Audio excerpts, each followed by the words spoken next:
me cover what's going on in the solar panel.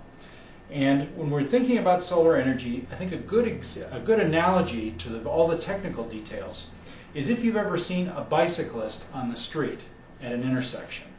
And when the light turns green and the cyclist starts out, sometimes you'll see him stand up on the pedals, and before he gets moving, the pedals aren't moving at all, even though he's exerting a lot of force.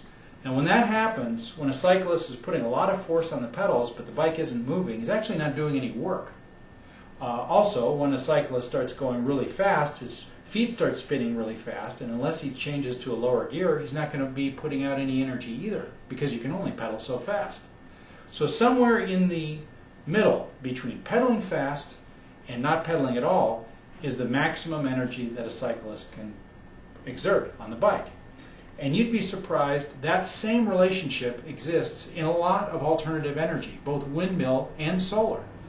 And when we're thinking about how solar works, it works the same way because there's an analogy of speed when it has to do with electricity, which is the voltage that comes out of the solar panel.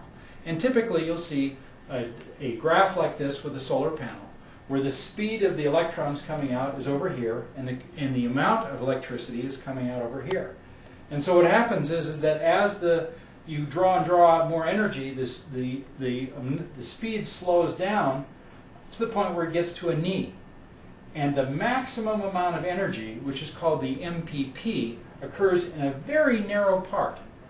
And what happens is that if you draw energy out of the solar panel at a point slightly to the left or slightly to the right, the energy that the solar panel can produce drops off by a huge amount.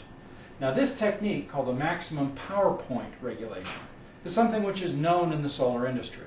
It's expensive, it's complicated, but oftentimes in large systems you do see it. What we've done at SensibleSolarPower.com is we've come up with a new, novel kind of MPP regulation, which adds an interesting new twist.